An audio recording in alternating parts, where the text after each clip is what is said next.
کملی والے کا نام لے لے کر بے سہارے سلام کرتے۔ السلام علیکم ورحمۃ اللہ وبرکاتہ۔ ناظرین، آج کا ہمارا بیان ہوگا آداب مسجد، یعنی مسجد کے آداب۔ آئیے جانتے ہیں، جب مسجد میں داخل ہو تو درود شریف پڑھ کر داخل ہو۔ اللہم افتح لی ابواب ورحمتک، یہ درود شریف ہے، یا کوئی اور بھی درود شریف آپ پڑھ سکتے ہیں۔ اب آگے بڑھتے ہیں، تھوڑا لمبا ہے اسی لیے میں فاسٹ آپ کو کہتا ہوا گزروں گا۔ مسجد کے کچھ مسائل۔ مسجد کی چھت کا بھی مسجد ہی کی طرح ادب و احترام لازم ہے۔ بلا ضرورت مسجد کی چھت پر چڑھنا مکروہ ہے، جیسے عام طور پر بہت سی مسجدوں میں کوئی ضرورت نہیں ہے کھیل کود کے لیے، یا ایسے ہی بنا ضرورت جو ہے وہ بات چیت کے لیے وغیرہ وغیرہ ہم چڑھ جاتے ہیں، تو یہ مکروہ ہے۔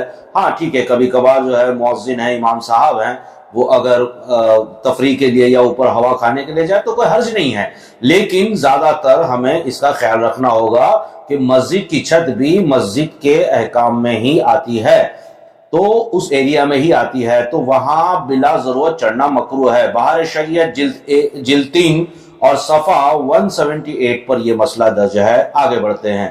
بچے اور پاگل کو جس سے گندگی کا گمان ہو مسجد میں لے جانا حرام ہے، اور نجاست کا ڈر نہ ہو تو مکروہ ہے۔ اب پاگل ہے یا بچہ ہے تو اس کو تو مسجد میں لے جانا حرام ہے۔ اب آپ کہیں گے کہ کوئی بچہ یا پاگل ہے، وہ مسجد میں کوئی نجاست نہیں کرے گا، کوئی ناپاکی نہیں کرے گا، تب بھی اس کو لے جانا مکروہ ہے۔ آئیے آگے بڑھتے ہیں۔ مسجد کا کوڑا، جو مسجد میں سے کچرا نکلتا ہے، جھاڑو وغیرہ ہم لوگ نکالتے ہیں، تو اس وقت جو مسجد کا کوڑا جو ہوتا ہے اسے جاڑ کر، جھٹک کر، اسے جاڑ کر ایسی جگہ ڈالے جہاں بے ادبی نہ ہو۔ آپ سمجھ گئے میری بات؟ مسجد کے کوڑے کو ایسی جگہ ڈالے جہاں بے ادبی نہ ہو۔ ناپاک کپڑا پہن کر یا کوئی بھی ناپاک چیز لے کر مسجد میں جانا منع ہے۔ کپڑے پہ نجاست ہے، ناپاکی ہے، یا کوئی چیز ایسے لے کر مسجد میں جانا منع ہے۔ یوں ہی ناپاک تیل مسجد میں جلانا یا ناپاک گارا مسجد میں لگانا منع ہے۔ جیسے ناپاک کوئی تیل ہوتا ہے ہم لگا لیتے ہیں بدن یا سروں پر، تو ایسے حالات میں مسجد میں جانا منع ہے، اور ایسا ناپاک گارا جیسے گوبر وغیرہ ہے تو وہ مسجد میں لگانا منع ہے۔ بہرکیف اب تو وہ مسجد وہ زمانہ نہیں رہا، اس وقت وہ چیزیں آتی تھی، لیکن پھر بھی میں نے آپ کو عرض کر دی۔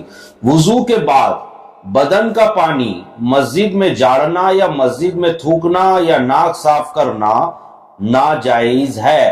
دیکھو، وضو کے دوران تو یہ سب کر سکتے ہیں، لیکن وضو کے بعد عام طور پہ میں نے بھی دیکھا ہے کہ مسجد میں ہم جاتے ہیں تو ہمارے ہاتھ اتنے گیلے ہوتے ہیں کہ ہم وہ جو مسجد کی جو چٹائیاں ہوتی ہیں اس پر ہم کھڑے ہوتے ہیں تو پانی ٹپکتا ہے، تو یہ مکروہ ہے۔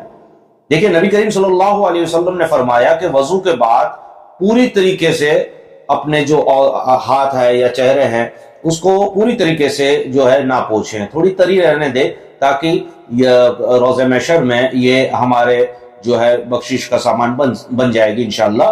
لیکن وہ تری اور پانی ٹپکنے میں فرق ہے۔ تو وضو میں تو آپ یہ سب چیزیں کر سکتے ہیں، لیکن وضو ہو چکی، اب آپ مسجد میں جا رہے ہیں تو آپ اتنا پہنچ لے کہ پانی نہ ٹپکے۔ اور جیسے کہ میں نے ابھی عرض کیا کہ مسجد کے ناپاک تیل لگا کر جانا، یا ناپاک گارا وغیرہ لگا جانا، یا بدن کا پانی مسجد میں جاڑنا، یا مسجد میں تھوکنا یا ناک صاف کرنا جائز نہیں ہے۔ وضو کے بعد، آفٹر دا وضو، وضو کے دوران تو یہ ہم کر سکتے ہیں، وضو کے بعد جب مسجد میں داخل ہوں تو ان چیزوں کا خاص خیال رکھیں، تھوڑا سا پوچھ لیا کریں تاکہ پانی ہمارے اعضاء سے نہ ٹپکیں۔ وضو کے بعد آپ سمجھ گئے، یہ عالمگیری جلد 1 صفحہ 103 کا مسئلہ ہے۔ مسجد میں اس آداب کا لحاظ رکھیں۔ کون سے آداب ہے؟ پہلے جب مسجد میں داخل ہوں تو سلام کریں، ہاں بشرطے کہ جو لوگ وہاں موجود ہوں ذکر و درس میں مشغول نہ ہوں، اور اگر کوئی وہاں نہ ہو یا جو لوگ وہاں ہیں تو ذکر و درس میں مشغول ہوں تو یوں کہیں. پہلی بات تو دیکھیں، اگر ہم مسجد میں جاتے تو سلام کریں. یہ کب؟ جب کوئی ذکر و فکر میں مشغول نہ ہو تب. لیکن اگر ہم مسجد میں داخل ہوتے ہیں اور ذکر و فکر میں مشغول ہوتے ہیں تو اس وقت کیسا سلام کرنا ہے؟ سنیے، السلام علینا وعباد اللہ الصالحین، السلام علینا وعباد الصالحین. آپ سمجھ گئے؟ السلام علینا وعباد الصالحین. یہ سلام ہمیں مسجد میں داخل ہوتے وقت کرنا ہے. نمبر 2، وقت مکروہ نہ ہو تو 2 رکعت تحیت المسجد ادا کریں، نفل 2 رکعت نفل مسجد کے تحیت المسجد. نیت کر لیں، یا دل کے ارادے کا نام بھی ہو سکتا ہے، دل میں نیت کر لیں اور 2 رکعت نفل پڑھ لیں. تیسرا، خرید و فروخت نہ کریں، کوئی چیز نہ خریدیں نہ بیچیں مسجد کے دائرے میں، مسجد کے اندر. چوتھا، ننگی تلوار مسجد میں نہ لے جائیں، یہ بھی آداب کے خلاف ہے. پانچواں، گم ہوئی چیز مسجد میں نہ ڈھونڈیں. اکثر ہم لوگ دیکھو چیز موبائل ہے، گھڑی ہے، کہیں گم جاتی ہے، ہاں ایک آدھ بار ہم ضرور دیکھ لیں اس کو، لیکن جب نہ ملے تو بار بار ہم ڈھونڈتے رہتے، یہ نہ کریں، یہ منع ہے. چھٹا، ذکر کے سوا آواز بلند نہ کریں. آپ ذکر کر رہے ہیں، قرآن مجید پڑھ رہے ہیں یا ذکر کر رہے ہیں تو آواز بلند نہ کریں، اور قرآن مجید بھی اتنی بلند آواز سے نہ پڑھیں کہ اگر کوئی بازو میں بیٹھا یا چل رہا ہے یا کہیں کچھ کام سے لگا ہوا اس کے کانوں میں آواز جائے، کیونکہ اگر اس کے کانوں میں آواز جائے گی تو اس کو تلاوت سننا اس پر بھی واجب و فرض ہے. اور ایسے حالات میں اگر وہ نہیں سنتا ہے تو آپ گناہ گار ہیں. تو آہستہ تلاوت کریں، اور اس کے علاوہ بلند آواز میں باتیں نہ کریں. یہ 7واں جانتے ہیں، دنیا کی باتیں نہ کریں. یعنی دنیاوی باتیں جو ہوتی ہے نا، اکثر ہم مسجد میں نماز کے بعد کونے میں بیٹھ جاتے ہیں، بھئی تیرا کیا ہوا، مارکیٹ کیسا ہے، دھندا کیسا چل رہا ہے، وغیرہ وغیرہ. یہ سب نہ کریں، اس کے لیے آپ باہر آ جائیں، مسجد کے صحن کے باہر. 8واں، لوگوں کی گردن نہ پھلانگے. دیکھیے کیا ہوتا ہے کہ ہمیشہ ہم جگہ کی کوشش میں لگے رہتے ہیں اور لوگوں کے اوپر سے جو ہے وہ اوپر سے جم کرتے ہوئے جاتے ہیں. یہی کہہ رہے ہیں کہ لوگوں کی گردن نہ پھلانگے، یہ بھی منع ہے. 9واں، جگہ کے متعلق کسی سے جھگڑا نہ کریں، بلکہ جہاں جگہ خالی پائیں وہاں نماز پڑھ لے، اور اس طرح نہ بیٹھے کہ دوسروں کے لیے جگہ میں تنگی ہو. یعنی جگہ کے لیے ہم لڑتے رہتے، بھائی میں تو یہیں پڑھتا تھا، تم یہاں کیسے بیٹھ جا، تم تھوڑا سرک جاؤ میں پڑھ لیتا ہوں. یہ بالکل منع ہے. اور ساتھ ساتھ میں ہی ایسے بیٹھے کہ آس پاس والوں کو تکلیف نہ ہو. بہت سے لوگ تھوڑا پھیلا کر کے بیٹھتے ہیں، تو انہیں تھوڑا خیال رکھنا چاہیے اگرچہ وہ مجبوری نہ ہو. دیکھیے 10واں، کسی نمازی کو آگے سے نہ گزریں. کسی نمازی کے آگے سے، نماز پڑھنے والے کو تو فرق نہیں پڑے گا لیکن ہم گناہگار ہوں گے. ایک بندہ نماز پڑھ رہا ہے، ہم آگے دیکھتے ہوئے بھی جانتے ہوئے بھی اگر جاتے تو ہم گناہگار ہوں گے. آگے سے نہ جائیں کریں، نمازی کے آگے سے نہ جایا کریں. 11واں دیکھ لیجئے آپ، مسجد میں تھوک، کھنکار یا کوئی گندی یا گھنونی چیز نہ ڈالے. یعنی تھوکنا وغیرہ وغیرہ یا کوئی گندی چیز ایسی ہے جو مسجد میں نہ ڈالیں.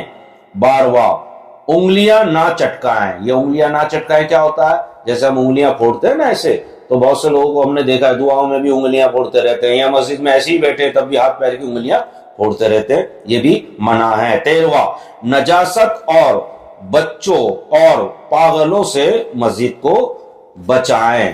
یہ تو میں نے پہلے بھی کہہ دیا. 14واں دیکھیے آپ، ذکر الہی کی کثرت کرتے رہیں. دنیاوی باتیں نہ کریں. مسجد میں جاتے ہی اس لیے کہ اللہ کی عبادت کرے تو وہاں ذکر الہی کرتے رہیں.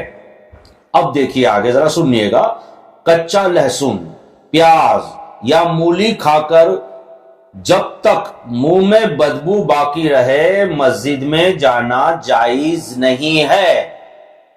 کچا لہسن، پیاز یا مولی وغیرہ کھا کر منہ میں جب تک بدبو ہے آپ مسجد میں نہیں جا سکتے، جانا جائز نہیں ہے۔ یہی حکم ہر اس چیز کا ہے جس میں بدبو ہے کہ اس سے مسجد کو بچایا جائے، اور اس کے بغیر دور کیے ہوئے مسجد میں نہ جائیں۔ ایسی ہر چیز جس سے ہمارے منہ سے بدبو آتی ہو کھانے پینے سے، تو جب تک وہ بدبو دور نہ ہو جائے، کلی وغیرہ کر لیں، دور نہ ہو جائے، تب تک آپ مسجد میں نہ جائیں۔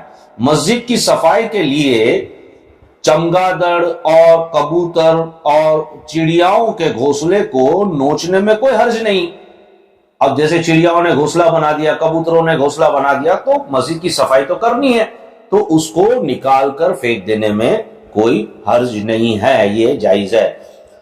اپنے محلے کی، یہ بھی بڑا امپورٹنٹ مسئلہ ہے، آپ دیکھیے، یہ بھی کہ اپنے محلے کی مسجد میں نماز پڑھنا اگرچہ جماعت کم ہو، جامع مسجد سے افضل ہے۔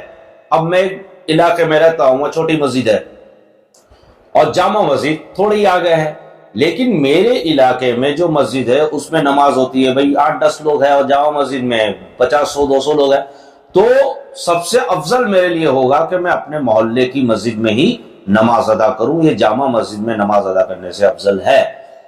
اگر محلے کی مسجد میں جماعت نہ ہوئی ہو، محلے کی مسجد میں جماعت نہ ہوئی ہو تو تنہا جائیں، اکیلے جائیں اور اذان و اقامت کہہ کر اکیلے نماز پڑھے، یہ جامع مسجد کی جماعت سے افضل ہے۔ یعنی جامع مسجد میں تو نماز ہو رہی ہے، اب میں نکلا اپنے علاقے کی مسجد میں، دیکھا کہ جماعت ہی نہیں ہو رہی ہے، تو پھر خالی پڑا ہوا ہے، جماعت ہوئی ہی نہیں۔ ایسا نہیں کہ جماعت ہو چکی ہے، ہوئی ہی نہیں ہے نماز، تو میں کیا کروں گا؟ جامع مسجد کی طرف بڑھوں گا یا کوئی اور مسجد کی طرف بڑھوں گا؟ نہیں، یہاں پر مجھے یہ حکم دیا جاتا ہے شریعت کے مطابق کہ اپنی علاقے کی اس مسجد میں جائیں جہاں ابھی تک نماز نہیں ہوئی ہے، نہ ہونے والی ہے، نہ ہو چکی ہے، تو اکیلے تنہا جائیں، اذان دیں، اقامت پڑھیں اور پھر نماز ادا کریں۔ یہ جامع مسجد کی جماعت سے بھی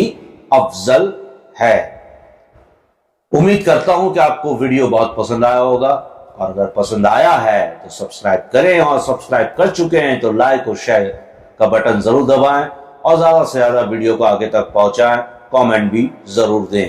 السلام علیکم ورحمۃ اللہ وبرکاتہ۔